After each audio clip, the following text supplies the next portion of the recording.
Assalamualaikum warahmatullahi wabarakatuh. Alhamdulillahi wa kafa, assalatu wassalamu ala sayyidina Muhammadin al-Mustafa wa ala alihi wa ashabihi ahli sidqi wal wafa. Sahabat Mandaba yang dimuliakan Allah subhanahu wa ta'ala, salah satu momentum yang sangat spektakuler yang ada di bulan suci Ramadan adalah peristiwa turunnya Al-Quran yang kita kenal dengan nuzulul Quran. Malam itu adalah malam di mana Allah menurunkan Al-Quran. Pada kesempatan yang mulia ini, mari kita sedikit menggores apa kewajiban kita terhadap Al-Quran. Tentu tema nuzulul Quran sudah banyak yang membahas tentang kesejarahan dan lain sebagainya, tentang beberapa pendapat di dalamnya. Sekarang atau pada kesempatan ini kita akan berbicara tentang apa kewajiban kita sebagai umat Islam terhadap Al-Quran. Setidaknya ada 7 kewajiban kita terhadap Al-Quran. Yang pertama adalah kita mengimani Al-Quran, karena itu menjadi bagian dari struktur atau rukun iman kita semua. Salah satunya adalah iman kepada kitab-kitabnya Allah, di dalamnya adalah Al-Quran. Jadi orang mukmin tidaklah sempurna keberimanannya kalau dia tidak meyakini bahwa Al-Quran adalah kitabullah yang diturunkan oleh Allah, al-munazzalu biwasitati Jibril, yang diturunkan melalui perantara malak Jibril kepada Nabi Muhammad sallallahu alaihi wasallam. Ini yang pertama. Yang kedua, kewajiban kita terhadap Al-Quran adalah tilawah, membacanya dan memperbaiki bacaan kita. Orang sering sebut tahsin Al-Quran atau tartilul Quran, warattilil Qur'ana tartila, dan bacalah Al-Quran itu dengan tartil, memenuhi kaidah tajwid, memenuhi kaidah qiraah Al-Quran. Ini harus kita perhatikan. Jadi kita baca Al-Quran itu, ya, kemudian kita perhatikan cara bacanya, kita perhatikan adab-adab membacanya. Bukan hanya sekedar membaca, tetapi kaidah membacanya juga harus kita perhatikan. Dan ini kewajiban kita sebagai orang yang beriman. Sahabat Mandaba, yang ketiga, kewajiban terhadap Al-Quran itu adalah mempelajarinya dan mengajarkannya.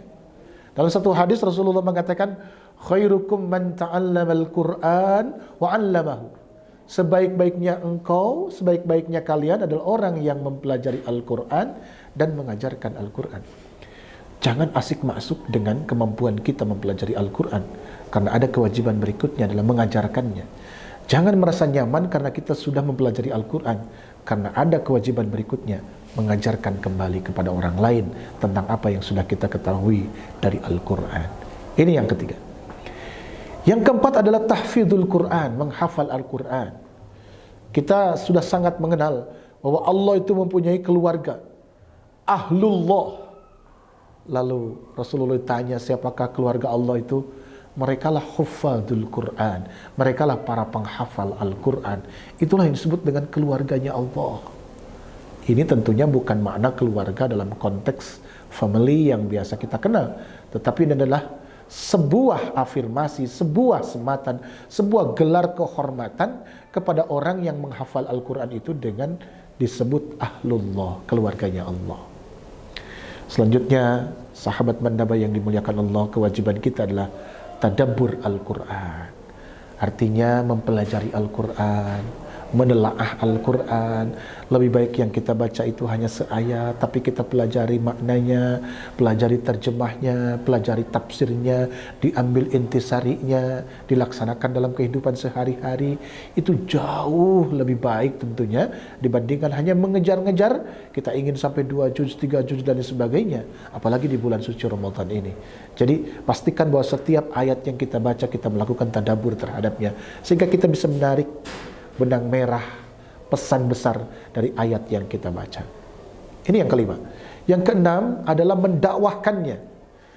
Pada diri kita itu ada kewajiban dakwah. Ud'u ila sabili rabbika bil hikmati wal mau'izatil hasanati wajadilhum billati hiya ahsan. Mendakwahkan Al-Quran. Kepada siapa? Kepada dua, karena objek dakwah itu ada dua. Yang pertama adalah ummatul istijabah, orang-orang yang sudah memeluk Islam. Kita harus mendakwahkan Al-Quran. Karena boleh jadi dia belum paham, belum menguasai, atau belum fasih bacaannya. Maka kita harus dakwahkan. Yang kedua adalah kepada ummatud dakwah. Ummatud dakwah adalah mereka yang belum memeluk Islam. Kita kenalkan Al-Quran, kita dakwahkan Al-Quran, nilai-nilai yang terdapat dalam Al-Quran. Bukan hanya di mulut kita semua, tetapi dalam perilaku kita sehari-hari. Karena lisanul hal absahu min lisanil maqal. Bahasa tindakan itu jauh lebih efektif dibandingkan hanya sekedar kata-kata. Yang terakhir, kewajiban kita terhadap Al-Quran adalah al-jihad, memperjuangkan Al-Quran. Jangan sampai ketika ada orang yang menghinakan Al-Quran, membakar Al-Quran, memperlakukan Al-Quran dengan tidak terhormat, tidak ada rasa benci sekalipun dalam hati kita, dipertanyakan keberimanannya. Orang yang mengaku beriman, maka dia akan membela Al-Quran dengan kemampuan yang dia miliki. Paling tidak, dia merasa tersinggung dan sakit hati ketika Al-Quran diperlakukan tidak semestinya. Sahabat Mandawa, itulah 7 kewajiban kita terhadap Al-Quran. Semoga ada manfaatnya. Allahul muwaffiq ila aqwamit thariq. Wassalamualaikum warahmatullahi wabarakatuh.